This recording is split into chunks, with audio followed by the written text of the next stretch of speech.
Los servicios jurídicos respaldan la actuación del presidente de las Cortes en el pleno del 23 de diciembre, cuando por 2 veces se suspendieron las votaciones para consultar distintos aspectos.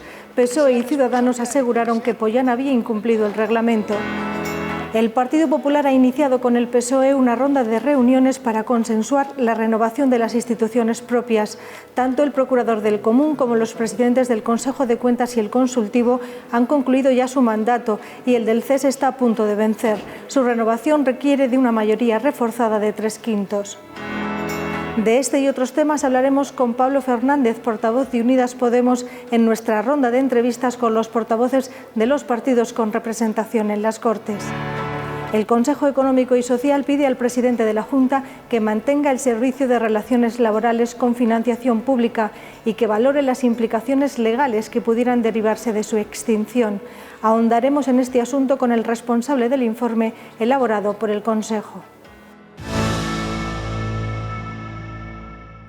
Señorías, me van a permitir que suspenda la sesión durante 10 minutos.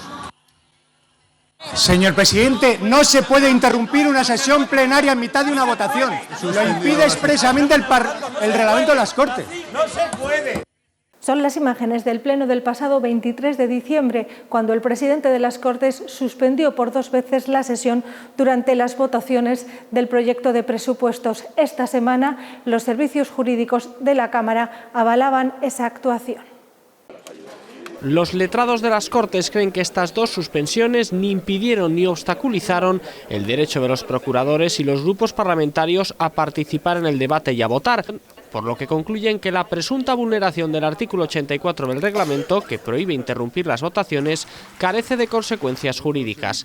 Dice además que lo que recoge el artículo no tiene carácter absoluto, porque tampoco permite la intervención de ningún procurador y el presidente permitió la palabra al portavoz del PP y del PSOE. Los socialistas ponían el foco en el letrado mayor. Creemos que no es jurídico, que es una manifestación de opinión y una serie de juicios de valor sobre lo que aconteció y que, insisto, manifiesto mi sorpresa. Es indecente dudar de la profesionalidad y la independencia de los servicios jurídicos de esta Cámara, simple y llanamente porque hagan un informe que no comparten.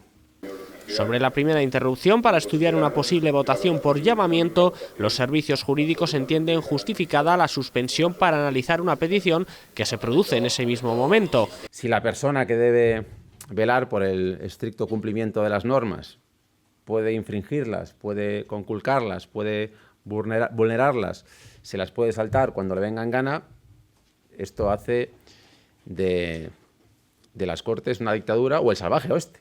El presidente de las Cortes de Castilla y León, vamos a decirlo, puede hacer lo que le dé la gana. Solo intentan manipular la verdad y los hechos con el único objetivo de confundir a la opinión pública y, en este caso, dándoles igual el perjudicar la imagen de las instituciones. Junto con el informe, la Junta de Portavoces se pronunció también sobre la petición de comparecencia de toda la oposición para que el presidente de la Junta explicase las medidas para las mujeres embarazadas. Hombre, convendría que dejaran de avergonzarnos en toda España. Convendría que se pusieran de acuerdo, al menos en las versiones, de una vez por todas, pero lo más grave no es que no se pongan de acuerdo, lo más grave es que la amenaza sigue. Llevamos 260 reducciones de condenas. En nuestro país, estos que se niegan a rectificar, que se niegan a pedir perdón, que se niegan siquiera a comparecer en las Cortes, son los que nos vienen a exigir a nosotros una comparecencia sobre algo que, repito, ni tiene, ni ha tenido, ni tendrá consecuencias jurídicas, porque directamente ni ha existido, ni existe, ni existirá. La comparecencia se rechazaba con el voto del PP y Vox, aunque con diferentes argumentos. El Partido Popular se ha negado a la comparecencia del presidente porque no existe el protocolo. Y Vox se ha negado porque existe el protocolo. Que son unas medidas de fomento a la natalidad y apoyo a las familias. Además, se aprobaba el calendario ordinario de plenos hasta el mes de junio con 2 sesiones por cada mes y con ausencia de plenos durante la campaña de las elecciones municipales. En estos primeros 10 meses de legislatura, las Cortes han sustanciado ya 1.041 preguntas escritas, 350 solicitudes de documentación y se han debatido 204 proposiciones no de ley, pero quedan aún asuntos pendientes. 130 solicitudes de documentación, 21 comparecencias y el debate de 152 proposiciones no de ley. Partido Popular y Partido Socialista han iniciado la ronda de reuniones para la renovación de las instituciones propias. El portavoz del Partido Popular se ha reunido esta semana con el portavoz del Partido Socialista y a lo largo de la semana que viene se reunirá con el resto de los grupos.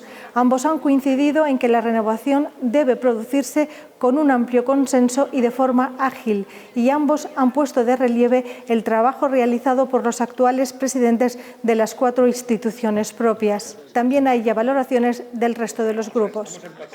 No me parece en absoluto oportuno que hablemos de nombres sin antes escuchar a todos los grupos parlamentarios, sino únicamente habiendo escuchado a uno de ellos. Lo haremos cuando concluyamos la ronda. La valoración que hacemos del trabajo desempeñado por todos los actuales representantes de las instituciones propias de Castilla y León es extraordinariamente positivo. Que la renovación se produzca, desde luego, por los cauces ordinarios, desde luego cumpliendo los plazos previstos y, desde luego, con el consenso que ha sido siempre una de las señas de identidad, en la renovación de este tipo de órganos, del que han ido formando, creo que, gente de prestigio siempre, que ha hecho una buena labor, como están haciendo actualmente todos estos órganos. Es necesario que dichas instituciones tengan la mayor independencia posible y, sobre todo, también que se aplique un criterio de optimización del gasto con el que funcionan las mismas. Siempre hemos apostado por la neutralidad de los controladores. Creemos en la neutralidad de los controladores y de las instituciones propias. Y para eso, lo mínimo que le podemos exigir a quien convoca esas reuniones es que nos confirme que va a llevar a cabo lo que dice su presidente. Tomás Quintana es catedrático de Derecho Administrativo de la Universidad de León. Profesor desde 1981, ha ocupado distintos cargos en la universidad, siendo decano, vicerrector y secretario general. Es autor de una treintena de libros y acumula 36 años de investigación y 30 de docencia. Fue elegido procurador del Común en octubre de 2018. Agustín Sánchez de Vega, presidente del Consejo Consultivo desde febrero de 2019, dejó la política en 2015, pero antes fue delegado territorial de la Junta en Salamanca y teniente alcalde en el Ayuntamiento de Salamanca. Es licenciado y doctor en Derecho por la Universidad Charra. Enrique Cabero es presidente del Consejo Económico y Social desde noviembre de 2019. Fue coordinador de Salamanca 2002. Licenciado y doctor en Derecho por la Universidad de Salamanca, es autor de más de 70 publicaciones sobre derecho del trabajo. En 2010 fue candidato del PSOE a la alcaldía de Salamanca como independiente. Mario Amilibia es quien más tiempo ha estado en las instituciones propias. Fue presidente del Consejo Consultivo entre 2007 y 2019, cuando asumió la presidencia del Consejo de Cuentas. Fue alcalde de León por el Partido Popular en 3 legislaturas, senador, diputado y procurador en las Cortes. Es licenciado en Derecho por la Universidad de Valladolid. De la renovación de las instituciones propias y de otros asuntos de la actualidad parlamentaria vamos a hablar hoy con el portavoz de Unidas Podemos, Pablo Fernández. Bienvenido a nuestras Cortes. ¿Qué tal? Un placer. ¿Cómo valora la iniciativa que ha tomado el Partido Popular de enviar una carta a los grupos parlamentarios para reunirse con ellos de cara a buscar el consenso para la renovación de las instituciones propias? Bueno, en primer lugar es una novedad, porque hasta ahora el Partido Popular siempre había acordado la renovación de las instituciones propias con el Partido Socialista sin contar con ningún otro grupo, con lo cual yo creo que es un buen paso intentar buscar el acuerdo y el consenso con la mayor parte de partidos políticos. A partir de ahora vamos a ver qué ocurre, vamos a ver qué sucede, qué nombres proponen, pero bueno, desde Unidas Podemos lo que vamos a intentar es despolitizar al máximo las instituciones propias y que aquellos que las dirijan, bueno, pues sean lo más independientes posibles. Creemos que los órganos que tienen que controlar tanto el Ejecutivo como la labor también del Legislativo tienen que ser verdaderamente independientes. Los actuales presidentes, tanto del Consejo de Cuentas como del Consultivo, el Procurador del Común y el CES, podrían estar un segundo mandato porque solo han estado un primer mandato, pero es verdad que no todos están con esa premisa que usted pone de que no tengan vinculación política. En principio, como digo, nuestra idea es esa. Yo creo que es sensato proponer que alguien que tiene o ha tenido vinculación política directa con algún partido que está en las Cortes, pues creo que sería sensato que que no esté al frente de las instituciones propias, pero también he de decir que todos los presidentes de las instituciones propias actualmente están realizando una buena labor. Nosotros creemos que sí que están desempeñando una buena tarea y por eso yo creo que tenemos que hablar, que buscar ese acuerdo lo más amplio posible y hacer que las instituciones propias continúen realizando la función que hasta ahora están llevando a cabo, que como digo creemos que es positiva. Está a punto de iniciarse la actividad ordinaria en pleno. ¿Qué iniciativas va a llevar Unidas Podemos a este periodo de sesiones? ¿En qué va a centrar sus prioridades? Bueno, pues como siempre, por desgracia, en los últimos años nuestras iniciativas versarán sobre la lucha contra la despoblación. Año tras año somos la comunidad que más habitantes pierde. El fortalecimiento de los servicios públicos. Creo que es manifiesto que el Partido Popular y Vox están deteriorando de forma sangrante nuestra sanidad pública, que están erosionando la educación pública, que también están mermando los servicios sociales. También vamos a realizar iniciativas tendentes a crear y a promover empleo de calidad, a fortalecer los autónomos, a apoyar la cultura, a apostar por el I+D+I y por la ciencia, iniciativas para favorecer el acceso a la vivienda, a una vivienda digna, también para apoyar a los jóvenes, en definitiva, iniciativas que permitan que nuestros conciudadanos puedan tener una vida mejor y sobre todo que puedan quedarse en esta comunidad a desarrollar su proyecto de vida. Sí, se refería usted a las cifras de despoblación. Esta semana hemos conocido los datos del Padrón Definitivo a 1 de enero de 2022. Castilla y León perdió 10.500 habitantes y desde hace 12 años ha perdido la comunidad 186.000 habitantes. ¿Qué medidas se pueden llevar a cabo para paliar esas cifras?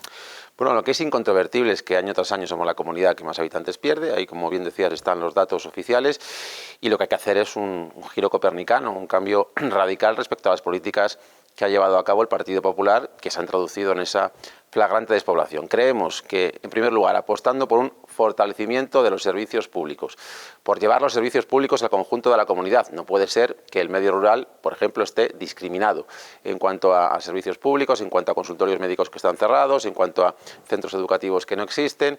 En segundo lugar, es evidente que hay que generar empleo de calidad, que hay que hacer programas de fomento de empleo para los jóvenes, para las mujeres, para los mayores de 45 años, algo que actualmente no se hace en Castilla y León, que hay que acometer una reindustrialización o una industrialización en esta comunidad que no puede vivir únicamente de la industria del automóvil, hay que buscar otros nichos que puedan ser buenos para poder generar empleo, hay que apoyar a los autónomos que son fundamentales en el tejido productivo de Castilla y León y que año tras año también somos la comunidad que más autónomos cercena. El último año perdimos 2.806 autónomos. En definitiva, un paquete de medidas que permitan que, como te decía anteriormente, pues los castellanos y los leoneses puedan quedarse aquí a desarrollar un proyecto de vida. Es cuestión de voluntad política y, como digo, de cambiar las políticas del Partido Popular. Hablaba usted de la sanidad en el medio rural, pero lo cierto es que hay una falta de médicos que se va a ir agravando a lo largo de los próximos años. Este fin de semana pasado había una convocatoria de médicos MIR, pero se siguen quedando muchos MIR todavía fuera. No sé si desde el Ministerio de Sanidad se podría hacer más para paliar esa pérdida de... Es evidente que hay un problema en toda España por la falta de médicos. Creo que hay que incrementar el número de plazas MIR, que lo llevamos demandando desde Unidas Podemos desde hace muchos años, pero la Junta de Castilla y León tiene responsabilidad directa y lo que tiene que hacer es ofrecer condiciones laborales dignas a nuestros médicos, porque se están yendo de Castilla y León debido a que en otras comunidades les ofrecen mucho mejores condiciones. Castilla y León, la Junta de Castilla y León, el Partido Popular y Vox tienen que cuidar, tienen que mimar a nuestros médicos para que se queden en esta comunidad, porque a día de hoy los están expulsando a patadas. Si nos juntamos con que hay un déficit, una carencia de médicos y que los que hay aquí están maltratados sistemáticamente por el Partido Popular, pues evidentemente se van a otras comunidades y aquí nos quedamos sin ellos. Y eso provoca el cierre de consultorios médicos, que la atención primaria esté absolutamente desbordada, que las listas de espera estén disparadas. Como digo, yo creo que se tienen que cambiar las políticas, que hay que incrementar las plazas MIR y que sobre todo hay que cuidar laboralmente a los profesionales. Sí, ha hablado usted antes de políticas en materia de vivienda, medidas que van a presentar en las Cortes en este curso parlamentario. Esta semana se ha desbloqueado en el Congreso la ley de vivienda entre los socios de gobierno, entre PSOE y Unidas Podemos. Han acabado ya esas diferencias entre los dos socios de la coalición y no sé cómo va a afectar esa nueva ley de vivienda a Castilla y León. Pues de forma muy positiva. Es cierto que Castilla y León tampoco es de las zonas de España con mercados más tensionados, pero en aquellas grandes urbes, grandes ciudades de Castilla y León, en los que el precio de los alquileres esté disparado, pues se va a regular, se va a topar ese precio del alquiler. Es indiscutible también que en Castilla y León hace falta vivienda pública. En Castilla y León es prácticamente inexistente la vivienda pública. Hay que acometer políticas que pongan a disposición de la ciudadanía parques públicos de vivienda, tanto en alquiler como en propiedad. Eso no es una cuestión que atañe tanto a la ley de vivienda, que es a nivel estatal, sino que es que a nivel autonómico hay que desarrollar políticas públicas de vivienda que actualmente, como digo, no existen. Creo que es indiscutible, que es incuestionable que, por ejemplo, a los jóvenes les cuesta muchísimo acceder a una vivienda en Castilla y León, que en el medio rural es muy difícil poder acceder a una vivienda. Todo esto sucede porque no hay políticas públicas que promuevan ese acceso a la vivienda. Entonces, yo creo que, como te decía anteriormente, es una cuestión de voluntad política y de hacer lo que el Partido Popular no hace. Pues, por ejemplo, implementar parques públicos de vivienda, tanto en propiedad como en alquiler. Eso conjugado a la ley de vivienda a nivel estatal, yo creo que va a favorecer mucho que la gente pueda hacer algo tan básico como acceder a una vivienda, que, por ejemplo, los jóvenes se puedan emancipar y, bueno, pues que una de las cuestiones fundamentales para la ciudadanía, como es la vivienda, pues se pueda facilitar en Castilla y León. ¿Ya no hay discrepancias con el PSOE en esa ley? ¿Por eso se ha podido desbloquear? Bueno, es cierto que llevamos muchísimos meses negociando, que todavía hay una pequeña diferencia, pero yo creo que al final se va a poder solventar y que esperemos que antes de que concluya la legislatura la ley de vivienda pueda ser una realidad y se aplique, porque sin duda es absolutamente indispensable. Creo que es, como te decía anteriormente, una de las cuestiones más urgentes a solventar y que sin duda la ley de vivienda que plantea Unidas Podemos con Jon Lemelarra a la cabeza va a ser muy beneficiosa para la ciudadanía de este país. Una de las propuestas que ha hecho también su partido ha sido la de instaurar una renta básica entre 700 y 1.400 euros. ¿Qué diferencia tendría esa renta con el ingreso mínimo que ya existe y con la renta garantizada de ciudadanía que hay en la comunidad? Pues se trata de superar el ingreso mínimo vital, que era una buena idea, que ha sido, verdad, un salto cualitativo en cuanto a la protección social en este país, pero que se ha demostrado que al final no ha funcionado correctamente y que no ha sido todo lo eficaz que nos hubiese gustado, con lo cual la renta garantizada que proponemos desde Unidas Podemos, en primer lugar, incrementa la cuantía entre 700 y 1.400 euros. En segundo lugar, eliminaría las trabas burocráticas, quiero decir, sería de percepción inmediata. Esto facilitaría mucho el que llegue a la gente de forma eficaz, cosa que no sucedía con el ingreso mínimo vital, y la recibirían todas aquellas personas que cumplan 18 años y que en los últimos 3 meses no hayan ingresado más de 2.100 euros. Creemos que es una medida absolutamente imprescindible, porque de lo que se trata es de que la gente pueda vivir, no sobrevivir como está sucediendo actualmente, en la que estamos en un país en la que muchísima gente no puede ni siquiera llegar a fin de mes. Creemos que esta medida,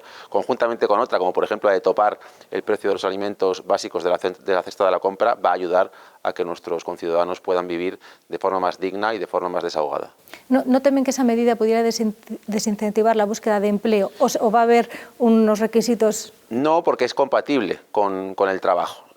Por ejemplo, si alguien trabaja a tiempo parcial y tiene unos ingresos de 600 euros, cosa que sucede con muchísima frecuencia, lo que haría la renta garantizada sería complementar esos ingresos para tener una cuantía pues decente y digna que permita vivir a la gente. No, en ningún caso esta renta garantizada, que también creo que es una de las virtudes que tiene, en ningún caso desincentiva el trabajo. Al revés, lo que va a hacer es complementar muchos trabajos que a día de hoy son muy precarios o trabajos que pueden ser a tiempo parcial. Sí, iniciamos un año 2023 que va a estar cargado de citas electorales. ¿Cómo se va a compaginar eso con el ambiente que se pueda vivir en las Cortes y todavía lo va a enrarecer más? El ambiente en las Cortes creo que es irrespirable desde la entrada de la ultraderecha. Se percibe en todos los plenos, insultos, algaradas, gestos.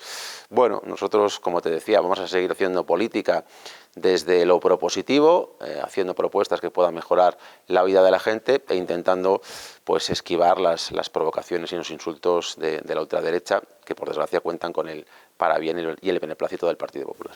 Pues no tenemos tiempo para más. Muchas gracias, Pablo Fernández, por acudir a nuestras Cortes. A vosotros, un placer como siempre.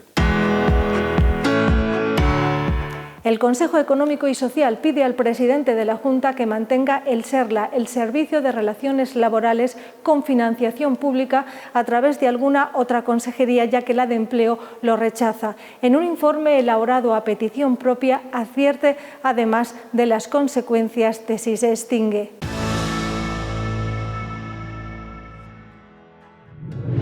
Las comunidades autónomas no tienen competencia en materia de aprobación de legislación laboral. Lo único que hacen, la competencia que tienen asumida estatutariamente, desde luego es el caso de Castilla y León, es el de la ejecución de la legislación laboral. Las comunidades autónomas no aprueban legislación laboral ni pueden desarrollar la legislación laboral del Estado. Esto es una competencia exclusiva del Estado. Castilla y León no puede decir que aquí la indemnización por despido es inferior a otro sitio. Es evidente. Pues con esto pasa lo mismo. Castilla y León no puede crear una legislación laboral paralela a la estatal, diciendo que aquí en Castilla y León los conflictos colectivos se resuelven por la administración, porque el marco legal estatal se remite a los procedimientos de composición de conflictos colectivos de los acuerdos interprofesionales y sobre materias concretas del artículo 83 del Estatuto de los Trabajadores. Esto es el pasado. La norma preconstitucional del 77, la que todavía regula la huelga, tenía un procedimiento de conflicto colectivo en sede administrativa, que ya no es operativo. Eso ha quedado materialmente derogado por la evolución legislativa posterior. Entre otras cosas, además, en conflictos jurídicos esa norma decía que la Administración lo único que podía hacer era remitir los conflictos jurídicos a la magistratura de trabajo. Y en los conflictos económicos esa norma contemplaba un sistema arbitral, un laudo obligatorio. La Administración decía cómo se resolvía el conflicto y eso se declaró inconstitucional. No hay ninguna posibilidad de aplicar esa norma, que además está anquilosada. Y en todo caso, hacer algo como lo que se propone, lo que parece que se propone, sitúa a Castilla y León directamente fuera del marco estatal. El núcleo básico de actuación de estos sistemas son los conflictos laborales colectivos. Pues os pongo ejemplos. Por ejemplo, conflictos colectivos jurídicos es cuando hay un problema en una empresa o en un sector sobre la interpretación o aplicación de una norma estatal, pactada, de una práctica de empresa. Esto se llama un conflicto colectivo que se puede plantear en sede judicial. Hay un procedimiento judicial que se refiere a los conflictos colectivos y está regulado en la Ley de la Jurisdicción Social. ¿Vale? Bueno, pues es un requisito preceptivo, es un requisito de procedibilidad, que se dice en derecho, acudir a estos órganos antes de que tú puedas plantear la demanda judicial de conflicto colectivo. Evidentemente, luego hay conflictos que no son estrictamente jurídicos, son económicos. Imaginaros cuando se está negociando un convenio colectivo en una empresa, en un sector, y se bloquea la negociación. Transcurre un cierto plazo de tiempo y no se logra un acuerdo. Pues eso es un conflicto, en este caso es económico, no jurídico, que se somete al SERLA o al SIMA. Daros cuenta de que ahí no hay una competencia judicial. Estamos hablando de modificar un convenio, de negociar un convenio. Esos no son conflictos susceptibles de someterse a los jueces. ¿Qué más conflictos configuran el núcleo básico de actuación de estas instancias? Por ejemplo, las reorganizaciones de la empresa. En España, el ordenamiento laboral manda celebrar lo que se llaman periodos de consultas. Cuando las empresas quieren modificar las condiciones de trabajo, trasladar a los trabajadores, llevar a cabo ERTEs o llevar a cabo despidos colectivos. Ahí hay que celebrar, por ley, lo que se llaman periodos de consulta, donde la empresa tiene que negociar de buena fe con la representación del personal esa decisión empresarial, modificativa, suspensiva, extintiva, etc. Bueno, pues esos procedimientos de consultas, si no hay un acuerdo, si hay un bloqueo, se pueden someter a estas instancias. O bien, lo que dijo la última reforma laboral, la penúltima en este caso, la de Rajoy, es que se puede directamente sustituir el periodo de consultas por una mediación ante estas instancias, en función de su ámbito geográfico, las autonómicas o la estatal. Y finalmente, otro tipo de conflicto típico y preceptivo también de intervención son las huelgas. Cuando hay una convocatoria de huelga, la norma que regula la huelga en España, que todavía es preconstitucional, que es del 77, pues ya entonces decía que si los convenios colectivos configuraban mecanismos, digamos, de resolución de esa controversia que motiva la huelga, es preceptivo acudir a ellos, porque si no la huelga es ilegal. Por ejemplo, los datos de 2021 es que en conflictos colectivos se afrontaron exactamente 290 expedientes. En 2022 no están todavía los datos cerrados, pero hablamos de más de 300. Y para que os hagáis una idea, pues esto afecta cada año a más de 80.000 personas trabajadoras, 87.500 quiero recordar en el año 2021. Afecta a entre 1.300 y 1.500 empresas cada año en Castilla y León.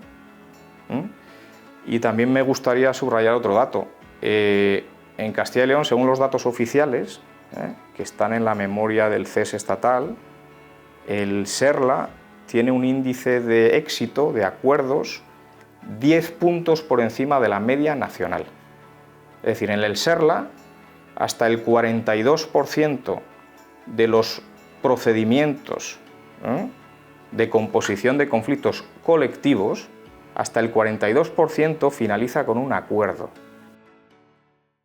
Los presidentes de los CES de Extremadura, Andalucía, Galicia, País Vasco y Castilla y León reivindican más respaldo para el corredor atlántico. Remarcan que es una infraestructura urgente y necesaria y que no se puede desaprovechar el dinero de los fondos europeos. No entienden el retraso que acumula y aseguran que el corredor atlántico y el Mediterráneo no son dos proyectos antagónicos, sino compatibles. El objetivo es fomentar, dicen, el transporte de mercancías por ferrocarril, que actualmente es uno de los más bajos de Europa. Con esta reivindicación conjunta terminamos este tiempo de información parlamentaria. Volvemos con más asuntos de la actualidad el próximo viernes. ¡Feliz semana!